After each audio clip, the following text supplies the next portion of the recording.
Hey, what's going on, everybody? My name is Dave. Welcome to Aroy District. Today, I want to talk about philodendrons.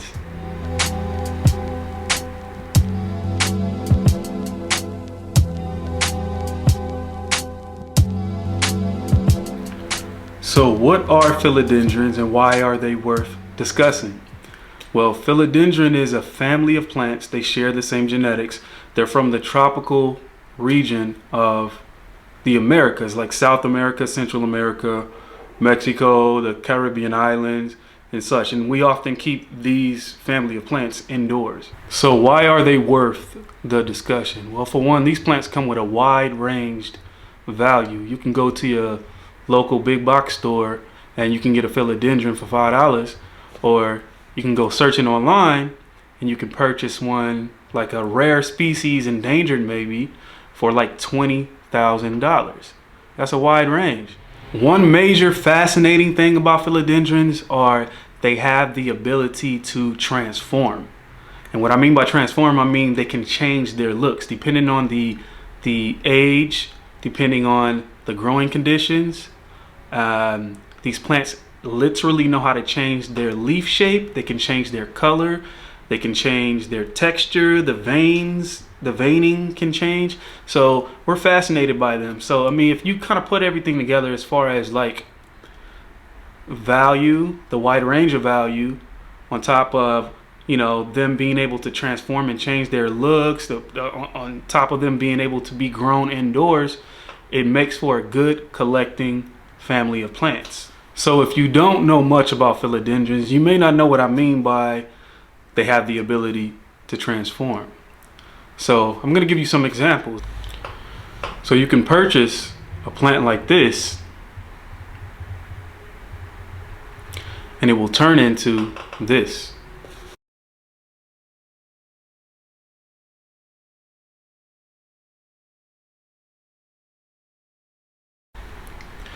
You can go online and purchase a plant like this. Not much, right? And if you keep this alive, it'll turn into this.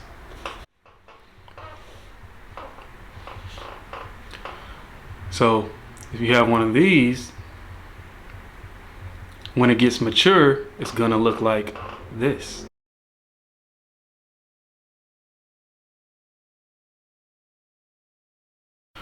So I do want to talk about philodendron care. I'm not going to dive into the general care because I feel like there's enough information out there when it comes to that. But I want to talk about some detailed stuff that you may not be able to find online, or maybe they don't talk about often when you're searching for videos that come down to, you know, the care of your philodendron. So when it comes down to the care, any type of care tips that I give is my personal experience. It's a combination of watching a lot of videos on YouTube. It's 2 years of caring for philodendrons myself, and then, you know, for about 10 years I've always built bioactive vivariums. I did aquaponics. I have like 10 years of experience with that, so I take a lot of that science and I try to apply it to this new hobby that I've dove into. So, you know, when it comes to the care, you have to know that it's my own personal experience. You can take that or you can leave it and you can just watch the video, enjoy looking at philodendrons. So you need to know what kind of philodendron that you have when it comes to care. And what I mean by what kind of philodendron, I mean like what type of growth form does that philodendron have. There are several different growth forms when it comes to philodendron, and I'll go through them. You have your climbing or vining philodendron. That's the one that will attach to a tree and it'll climb up, and, you know, that bottom portion that grew out of the ground will either rot away or break off, and it's going to continue living its life in the tree. And then next you have a crawling philodendron. These are the ones that the vine on them will grow horizontally like along the forest floor. It may, like, you know, climb up rocks or may support itself on different objects, but overall it's going to stay fairly close to the surface of the ground. And then next you have a terrestrial philodendron. It's going to just grow upright out of the ground. It doesn't really need, any type of tree to support itself. So I'm going to try to show you some examples of those. Okay, so these right here are the best examples I have when it comes to climbing philodendron. As you can see, this philodendron Jerry Horn right here, I have attached to a wooden plank because it's a climber. It wants to attach to a solid surface and grow vertically up that solid surface. And what's going to happen is, as it attaches and it grows higher, the leaf shape is going to get even more mature. It may change its leaf shape depending on when it grows up that wooden plank. But when you care for these, you might want to give it a wooden plank, or let's go over here, you can give it a moss pole.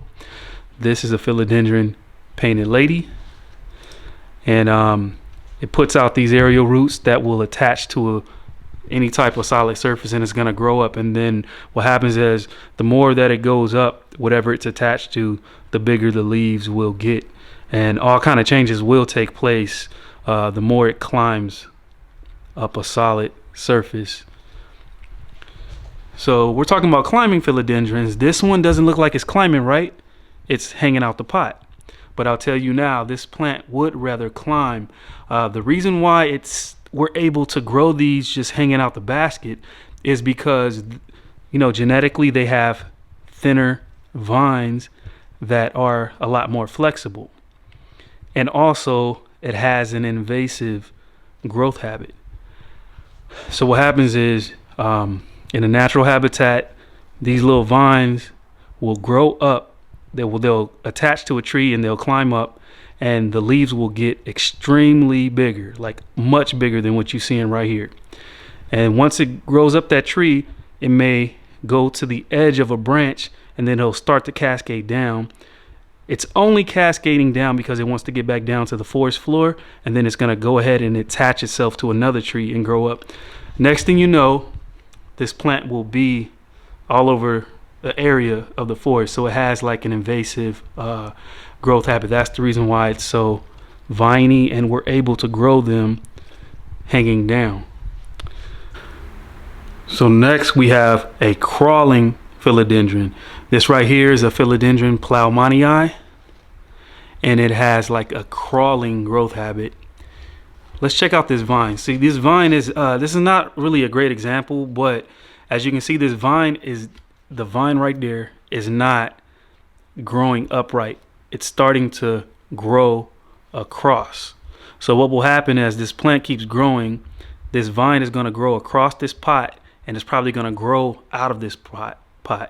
Because this vine, it crawls across the pot, but it can also go vertically up for a little while, so it can crawl over an object. So that's a Plowmonii. It's a crawling philodendron. So next you have a terrestrial growing philodendron. This right here is a Philodendron Prince of Orange. These do not need any type of moss pole or tree to attach itself to. It puts out aerial roots, but those aerial roots can kind of like go down to the ground to help support itself, because it's gonna get like super huge. They often use these in landscaping, you know, because they're used to staying in the ground. So, you know, the normal ground surface conditions that, you know, we have, these can take it. I'll show you pictures of mature species if I can find them on the internet. This right here is a Rojo Congo. This is another example of a terrestrial.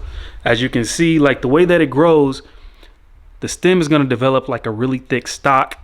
And yeah, this joint is independent. It's like, look, we don't attach to trees. We don't need your tree, because we are the tree.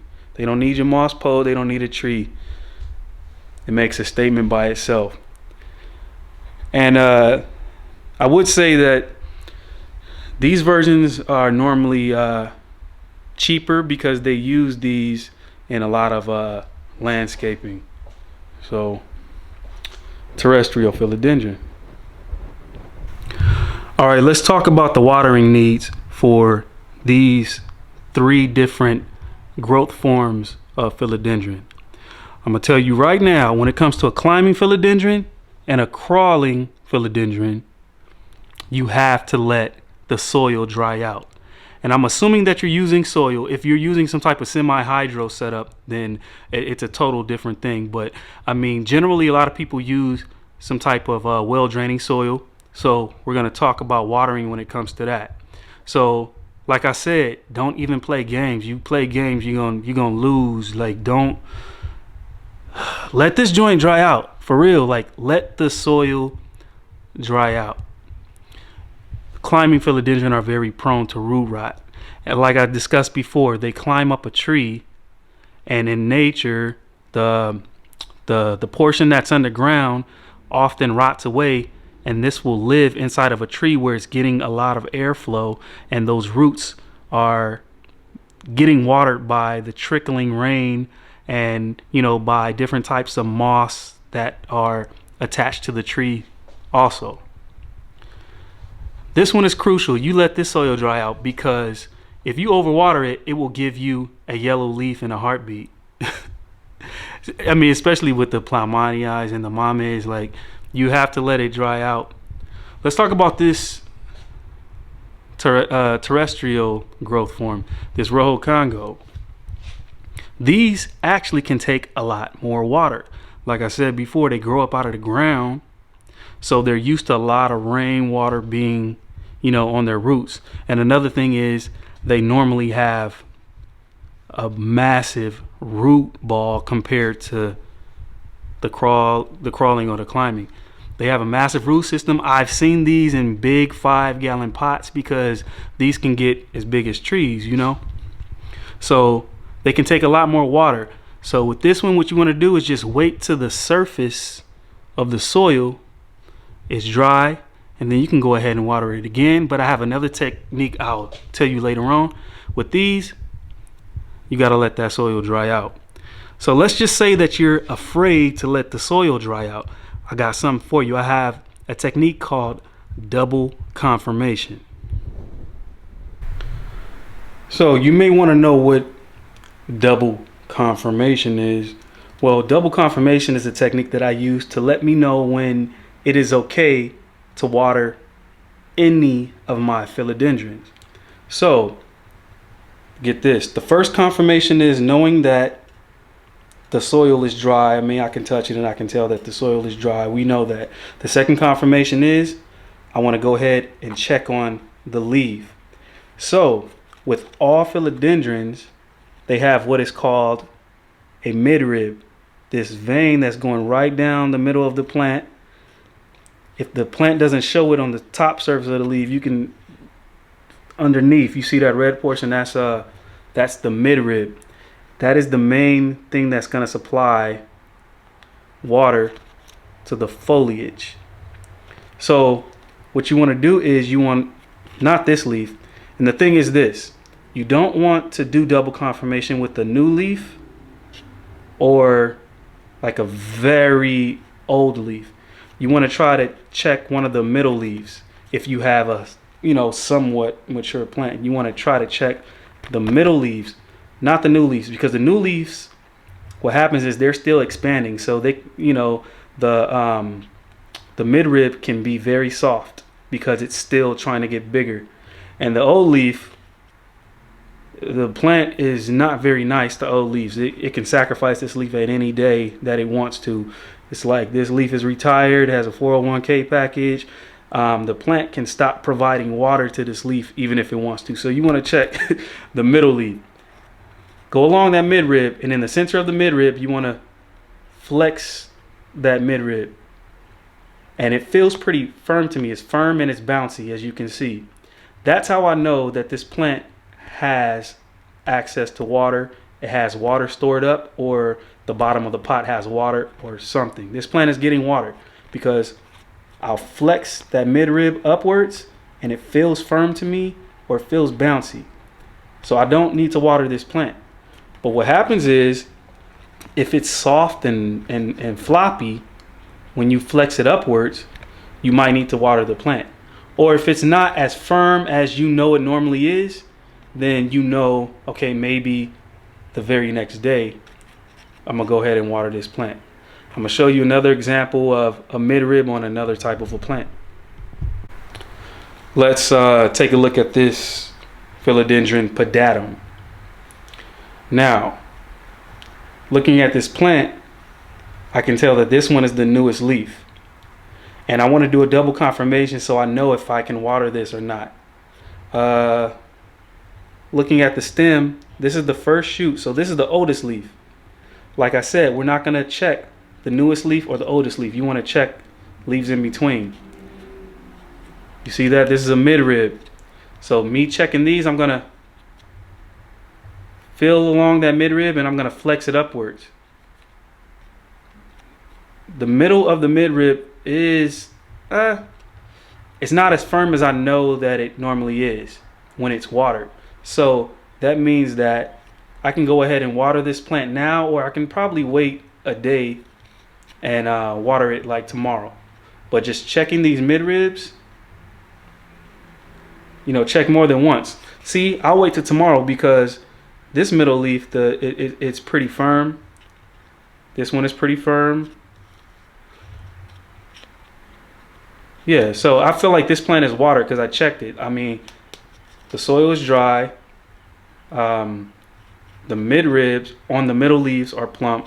So that's just a good way to confirm that you don't need to water your plant. And you can do that with all of the philodendrons. Check the midribs on the middle leaves.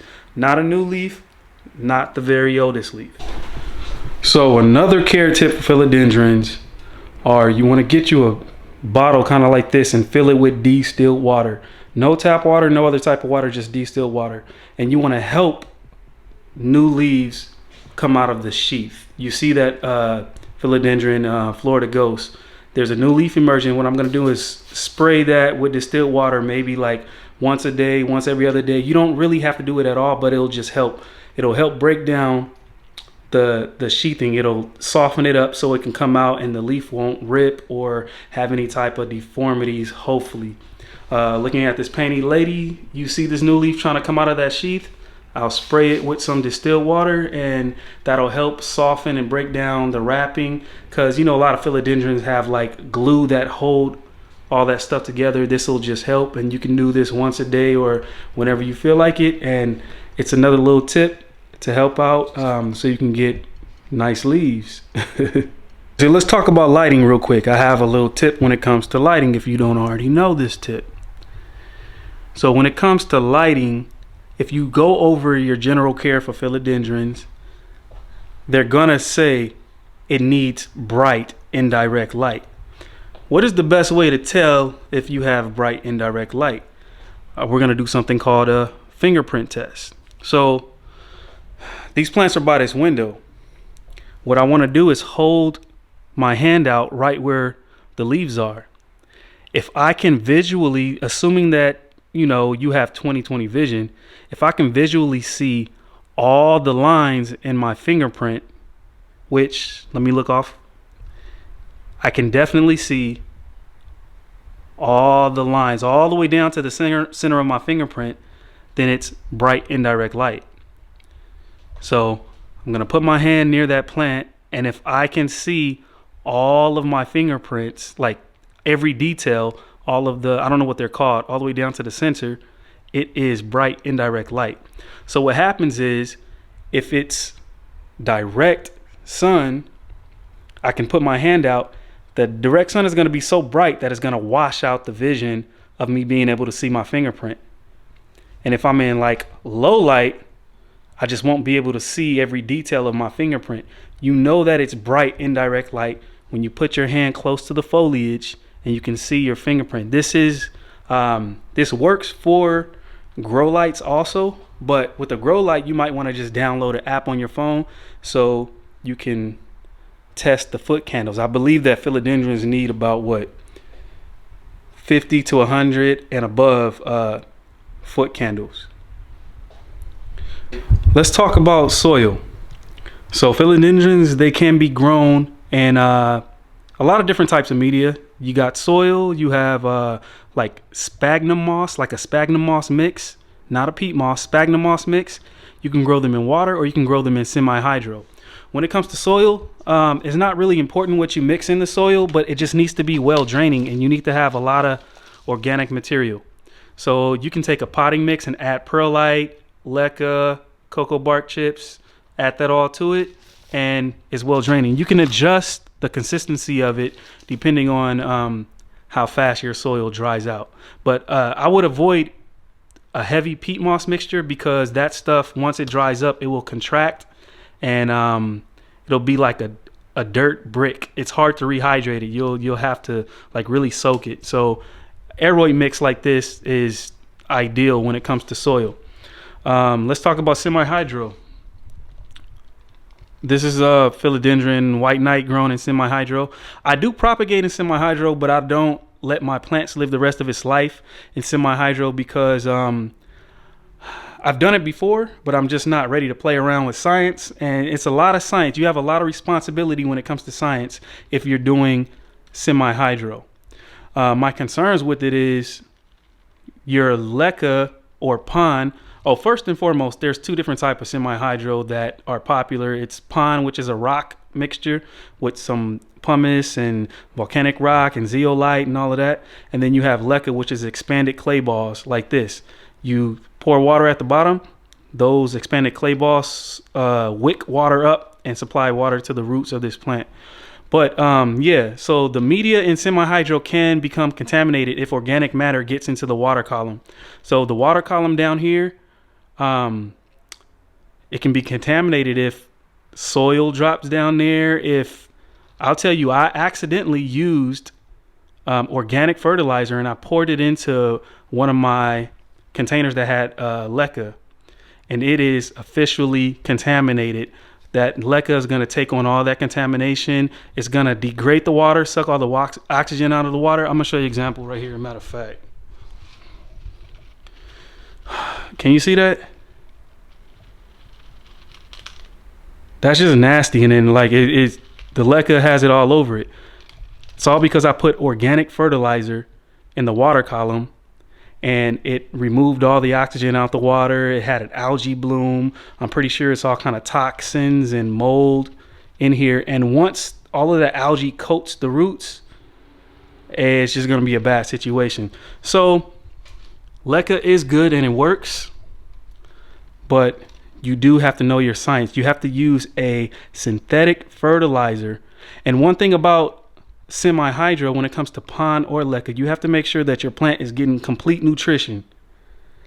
So therefore, you do have to mix up a lot of different types of synthetic potions to make sure that your plant is going to live out the rest of its life and it's going to get full nutrition in here. I think semi-hydro is cool, but generally soil is going to be, it's just going to be more general. It can be easier. I think the maintenance on leca can be easier, but to each its own. Do what you do. You can also grow in pure water. Pure water, you don't have a lot of the same concerns. You just have to change the water often, so that roots are actually organic. So if the roots are sitting in water, the water is going to degrade after a certain amount of time. You have to change that out. But with this, even if you change it, with semi-hydro, even if you change the water out, the leca inside can still be contaminated. So you have to watch out for that. But I'm not a leca expert, so I'll just leave it right there. I ain't gonna even hold you. Okay, so that's all I got for you. But I want you to stay tuned for my next video, where I'm gonna highlight houseplants that are from the continent of Africa. And another little message: be brave in whatever situation that you're facing in life right now, and always protect your peace. Airway District, I'm out.